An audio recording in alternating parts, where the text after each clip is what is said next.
Friends once again welcome back to my YouTube channel. मैं आपको अपने इस यूट्यूब चैनल में खुश आमदीद कहता हूं। और आज हम एक और हम टॉपिक कवर करने लगे अपनी हिस्ट्री ऑफ यूएसए की जो लेक्चर सीरीज़ हमने स्टार्ट की थी वहां से। आज हम बात करेंगे अमेरिकन हिस्ट्री के अंदर एक इवेंट हुआ था, एक अनफॉर्चुनेट अमेरिकन लोगों के लिए एक इवेंट हुआ था जिसको उन्होंने नाम दिया द ग्रेट डिप्रेशन। और उसको हल करने के लिए, उसको रिजॉल्व करने के लिए उनके प्रेसिडेंट ने और पूरी अमेरिकन अवाम ने मिलके एक न्यू प्रोग्राम शुरू किया था उसको हल करने के लिए, और उसको उन्होंने नाम दिया था न्यू डील। तो आज के हम इस लेक्चर में जानेंगे कि ग्रेट डिप्रेशन क्या था और उसको हल करने के लिए ये जो न्यू डील शुरू की गई थी उसके अंदर क्या क्या था। तो चलिए लेक्चर को शुरू करते हैं। मैं आपको बता दूं कि ये जो ग्रेट डिप्रेशन है ये एक तरह से अमेरिका के अंदर उनकी इकोनॉमिक जो एक्टिविटी वो ठप पड़ गई थी, वो तबाह हो चुकी थी। उनकी जो इकोनॉमी थी, उनका जो ट्रेड था वो तबाह बर्बाद हो चुका था। और जब उनकी ये इकोनॉमी वगैरह तबाह हो चुकी थी तो उसके डेफिनेटली कॉन्सिक्वेंसेस कुछ सोशल थे, कुछ पॉलिटिकल थे। तो एक तरह से अमेरिकन लोग बुरे वक्त से गुजरे। ये जो आप बोल रहे हैं ना ग्रेट डिप्रेशन, तो पहले मैं आपको उस डिप्रेशन की जो मीनिंग है वो बता दूंगा कि ये डिप्रेशन क्या था कि जब इकोनॉमिक जो एक्टिविटी थी वो उनकी ठप पड़ गई थी। और वैसे ही डिप्रेशन अल्फाज की मीनिंग है जब आपकी इकोनॉमिक एक्टिविटी बंद पड़ जाए, ख़त्म हो जाए, कम हो जाए, तो उसे डिप्रेशन कहा जाता है। और अमेरिकन तारीख के अंदर एक ऐसा भी वक्त आया था जब उनकी इकोनॉमी ठप पड़ गई थी, उनकी इकोनॉमी तबाह हो चुकी थी। तो जानेंगे कि उनकी इकोनॉमी क्यों तबाह थी। ये जो ग्रेट डिप्रेशन इवेंट था, the Great Depression began by complete collapse of stock market. उनकी स्टॉक मार्केट गिर गई थी 24 अक्टूबर 1929 को। अब ये स्टॉक मार्केट क्या होती है? स्टॉक मार्केट वो मार्केट होती है जिसके अंदर शेयर्स सेल और परचेज़ किए जाते हैं। जैसे आप देख लें कि पाकिस्तान के अंदर कोई यूनिलीवर कंपनी है या पीआईए है या लाइफ बॉय की कंपनी है, कोई सीमेंट बनाने वाली कोई कंपनी, फौजी फर्टिलाइजर है या एंग्रो है या हबीब है या नेशनल मसाले बनाने वाली कंपनी है, तो उनके क्या होता है, या किसी कार कंपनी के, तो उनके शेयर्स होते हैं। जैसे अगर मैं छोटी मिसाल दूँ कि मेरे पास एक तरह से मोबाइल है, छोटी मिसाल, वो मैं एक तरह से उसके शेयर्स में ऑफ़र कर रहा हूँ कि लोग कौन कौन ख़रीद करेगा। या मेरी एक KFC कंपनी है यहाँ पे, तो मैं उसके शेयर सेल करूँगा कि अगर कोई बंदा इसके ख़रीद करना चाहे तो उसे ख़रीद सकता है। वैसे ही यूएसए के अंदर एक स्टॉक मार्केट होती है जिसके अंदर वहाँ की जो कंपनीज़ हैं वो अपने शेयर्स ऑफ़र करती हैं, मीन्स अपनी कंपनीज ऑफ़र करती है सेल के लिए कि बंदे वहाँ की कुछ परसेंटेज 10%, 20%, 40% वो ख़रीद लें। तो हुआ ये कि उनका जब वैल्यूज़ था वो गिर गया था। तो ये था कि उनकी स्टॉक मार्केट जो थी वो क्रैश कर गई थी। एक तरह से चीज़ों का जब वैल्यू थी वो गिरना शुरू हो गई। एक चीज़ जो 10 रुपये की मिल रही थी वो 1 रुपये की हो गई। तो इसी वजह से उनके यहाँ जो इकोनॉमिक एक्टिविटी तो वो ठप हो गई थी, वो बंद हो गई थी। आप शुरुआत में ये बस डेट याद करें कि ग्रेट डिप्रेशन क्यों हुआ था? स्टॉक मार्केट के क्रैश होने की वजह से। क्रैश के में क्या हुआ था कि उनके जो वैल्यू से शेयर्स के कंपनी का जो वैल्यू था वो उसका वो गिरना शुरू हो गया। और ये हुआ था 24 अक्टूबर 1929 को। और इससे क्या हुआ? When about 13 million shares of stock were sold। हुआ ये हुआ था कि उस दिन तकरीबन 13 मिलियन शेयर्स जो थे वो तकरीबन सेल आउट हो चुके थे डिफरेंट कंपनीज़ वगैरह के। ये बहुत जब ज़्यादा बिक गए तो उनका जब वैल्यू था वो कम पड़ गया था और लोगों ने बहुत वो शेयर्स जो थे वो ख़रीद लिए थे। The damage was extended on Tuesday. और उसके बाद ट्यूसडे जो दिन आया अक्टूबर 29 को, उसमें क्या होगा? More than 60 million shares were sold making the day forever known as Black Tuesday. अब हुआ ये कि शुरू ये प्रोसेस जो हुआ था स्टॉक मार्केट के क्रैश होने में का, और क्रैश इन अ सेंस के जो मार्केट थी डिफरेंट कंपनीज थी, फैक्ट्री से उनके शेयर्स गिरने लगे मीन्स उनकी वैल्यू गिरने लगी। और 29 अक्टूबर को जब उनके वैल्यूज़ गिरना शुरू हो गया, ज़्यादातर जब चीज़ें सस्ती होना शुरू हो गई तो लोगों ने और शेयर्स परचेज़ करना शुरू कर दिया। उनको ये था कि ये वापस बेहतर हो जाएंगे, उनको प्रॉफिट मिलेगा। तो 29 अक्टूबर को ट्यूसडे को तकरीबन 16 मिलियन और शेयर्स सोल्ड हुए और इस दिन को था यूएसए के इस ग्रेट डिप्रेशन वाली तारीख में ब्लैक ट्यूसडे कहा जाता है। अब हुआ ये कि लोगों ने इस उम्मीद से शेयर ख़रीदे थे कि उनको बेनिफिट मिलेगा, उनको पैसे मिलेंगे, तो जो लोगों ने उस शेयर मार्केट पे अपने पैसे लगा लिए। The value of the most shares fail sharply. जो मैं बात बार बार कह रहा हूँ कि जो वैल्यू थी उन चीज़ों की, जैसे अगर मैंने एक चीज़ तरह से शुरू में एक चीज़ 10 रुपये की थी, स्टॉक मार्केट के गिरने शुरू से वो 5 रुपये की गई, तो मैंने 5 रुपये की ख़रीद कर ली एज अमेरिकन सिटीज़न। लेकिन कुछ देर बाद वो 5 से भी गिर के 1 रुपये की होगी। तो एक तरह से जो लोगों ने पहले कंपनीज़ ने नुकसान किया जिनका था, बाद में जो लोगों ने जिन्होंने वो शेयर्स परचेज़ किए थे उनका भी नुकसान हो गया। तो ओवरऑल जो अमेरिकन लोगों की जो एक्टिविटी थी, इंडस्ट्रियलिस्ट की, कॉमन पीपल की, उनकी वो एक्टिविटी तबाह बर्बाद होगी। और इससे क्या होगा, एक फाइनेंशियल रुइन है, एक तरह से लोगों के पैसे डूब गए, कंपनीज डूब गई, लोगों के पैसे डूब गई और इसकी वजह से पैनिक आ गया क्योंकि लोगों ने जो शेयर्स खरीदे अब उनके पास अपने खर्चे के लिए, उनके खाने पीने के पैसे नहीं थे और कंपनीज वैसे ही डूब चुकी थी क्योंकि उन्होंने बड़े बड़े लोन्स वगैरह लिए थे और वो वापस नहीं कर पा रही थी। There has never been a collapse in the market और ऐसा collapse कभी भी US मार्केट में नहीं हुआ था। That has such a devastating and long term effect on the economy और उसका ये होगा कि उनकी इकोनॉमी पे एक बहुत बड़ा बुरा असर पड़ा। उनकी जो असरात थे एक तरह से इकोनॉमी पे, इफ़ेक्ट जो इकोनॉमी पड़ा ये बहुत बड़ा था। ये ग्रेट डिप्रेशन में उनकी इकोनॉमी तबाह हुई, कोई उनकी मिलिट्री वगैरह ये तबाह नहीं था। जब हम बात करें ग्रेट डिप्रेशन की तो it is all about economy, उनकी इकोनॉमी तबाह हुई थी। बिजनेस क्लोज, जो लोग बिजनेस कर रहे थे, जिनकी कंपनीज के शेयर वगैरह थे वो बंद हो गए और जब बंद हो गए तो लोगों ने जो पैसे लगाए थे वो भी बंद हो गए। Banks failed by the hundreds due to collapse, तकरीबन हंड्रेड्स में कुछ बैंक्स ही जिन्होंने वो भी बंद हो गए क्योंकि उन्होंने लोगों को लोन्स दिया था, कंपनीज को लोन दिया था, अब उनके पास भी पैसे नहीं थे। Putting millions out of the work और उसकी वजह से क्या हुआ कि जो मिलियंस लोग थे उनको अपनी जॉब्स वगैरह छोड़नी पड़ी। Wages for those still fortunate enough to have work fell sharply और इसका नतीजा ये हुआ कि वो लोग जो दिहाड़ी पे काम करते थे उनके वेजेस भी गिरना शुरू हो गए, उनकी तनख्वाहें भी गिरना शुरू हो गई थी क्योंकि लोगों के पास पैसे नहीं थे। पहले जो काम कर रहे थे अगर उनको फॉर एग्जाम्पल 50 रुपये मिल रहे थे तो अब उनको 20 या 15 रुपये मिल रहे थे दिहाड़ी के। उनके the value of money decrease और उनका वैल्यू भी एक तरह से मनी का डिक्रीज़ हो गया। वैल्यू पैसे का डिक्रीज़ इस सेंस में था कि जैसे अभी आप $1 लें तो आपको पाकिस्तान के 165 रुपये मिल जाएंगे, तो कहाँ $1 और कहाँ 165 रुपये के पाकिस्तान का जो रुपये उसका वैल्यू गिर चुका है। As demand for the goods decline और उसका नतीजा ये हुआ कि लोगों ने चीज़ों की डिमांड करना कम कर दी क्योंकि लोगों के पास पैसे थे ही नहीं कि वो लोग जो थे वो चीज़ वगैरह परचेज़ करें।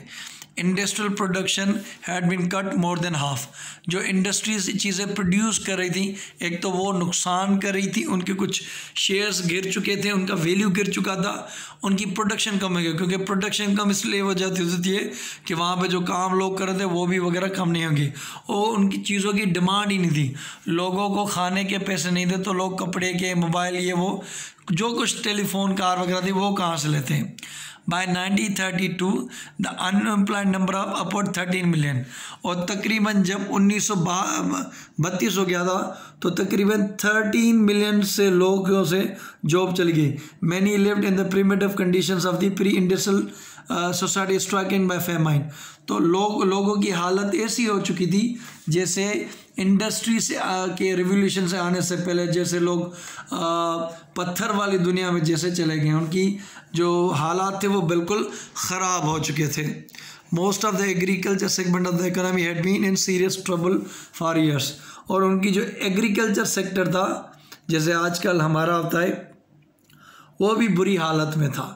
तो उनका जो एग्रीकल्चर था वो भी खस्ता हालत में था। Arrival of the depression nearly eliminated it all together. और जब ये डिप्रेशन हुआ, इकोनॉमिक एक्टिविटी का फॉल आउट हुआ, उसने ऐसे बिल्कुल ही जैसे तबाह बर्बाद कर दिया था। ड्रॉट क्रिएटेड 1930s में ग्रेट प्लेन्स डस्ट बाउल, और इससे एग्रीकल्चर की तबाही की वजह से इसे नाम दिया गया था ग्रेट प्लेन्स डस्ट बाउल, जैसे मिट्टी का कोई तूफान आ गया, ग्रेटेंड डैमेज, और एक तरह से नुकसान भी ज़्यादा हुआ था। Income at all levels as tax revenue fall, और जो टैक्स गवर्नमेंट कलेक्ट करती थी, क्योंकि एक तरह से कोई प्रोडक्शन नहीं हो रही थी तो टैक्स कम हो रही थी, लोग चीज़ें परचेज कम करें तो उनके ऊपर जो सरकार को टैक्स मिल रही थी वो भी एक तरह से नहीं हो रही थी, रेवेन्यू या टैक्स कलेक्शन भी कम हो रही थी। लिमिटेड इन इट्स एबिलिटी, और सरकार की जो एक तरह से एबिलिटी थी, एक तरह से वो मैनेज अफेयर कैसे करें, क्योंकि उनके पास पैसे नहीं थे लोगों को रोज़गार देना, खाना देना, पीना देना। बिल्कुल एक तरह से हुकूमत की जो एबिलिटी थी वो लिमिटेड हो गई, क्योंकि उनके पास कोई रेवेन्यू वगैरह भी नहीं आ रहा था। The international structure of world trade also collapse, और उसी नतीजे में जो वर्ल्ड का इंटरनेशनल सिस्टम था वो भी कोलैप्स कर गया।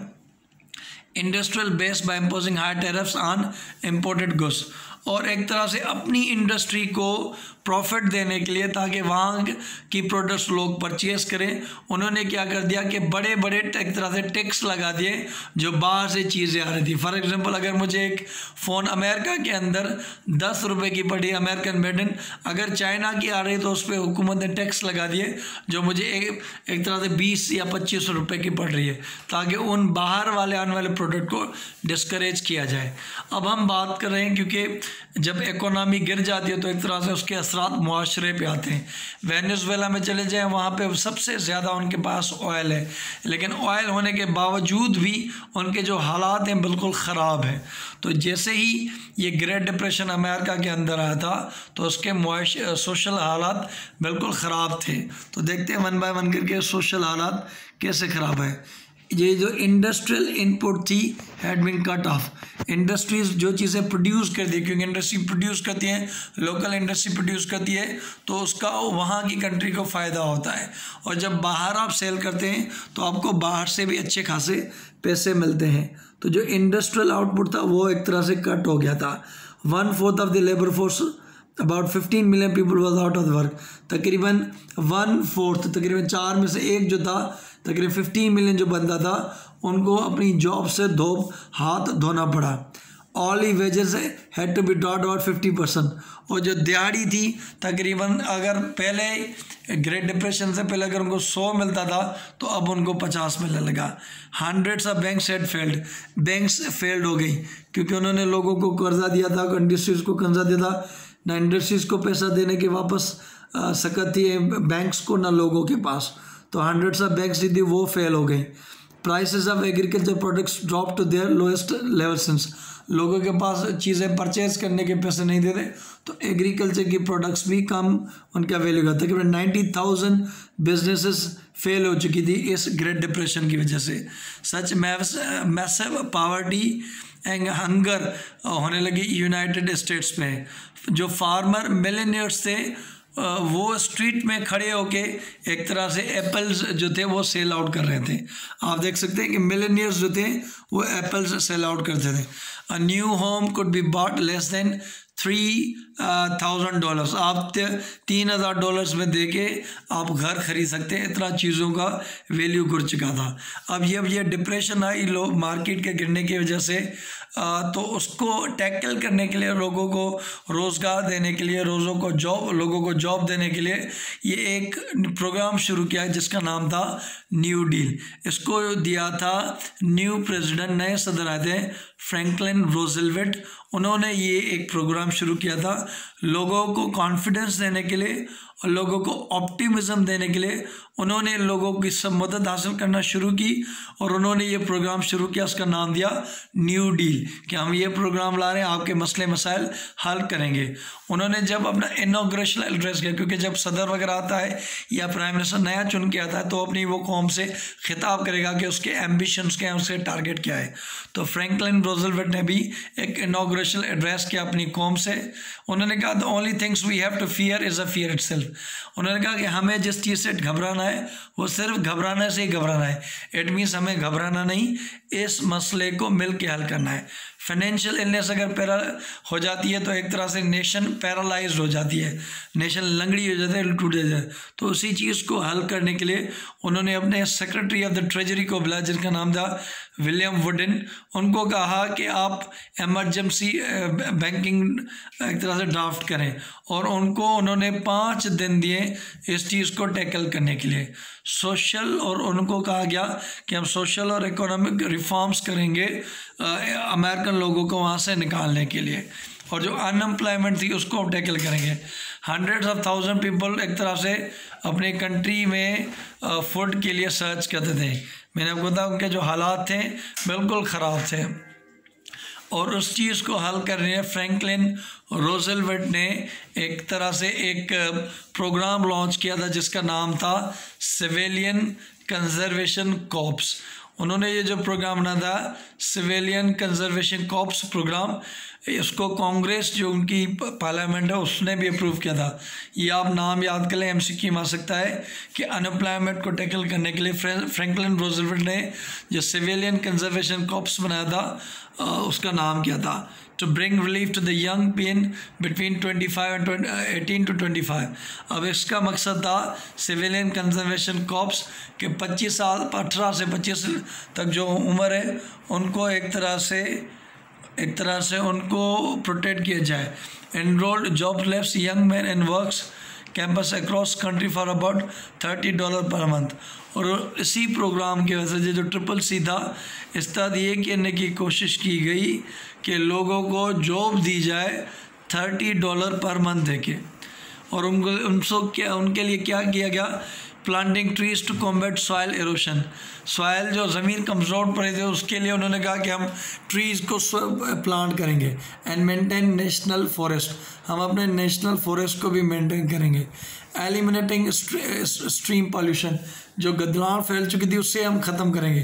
Creating fish game and bird sanctuaries, fish के लिए और जो गेम वगैरह है और जो बर्ड्स वगैरह था उनके लिए उन्होंने कहा कि हम सेंचुरीज वगैरह बनाएंगे।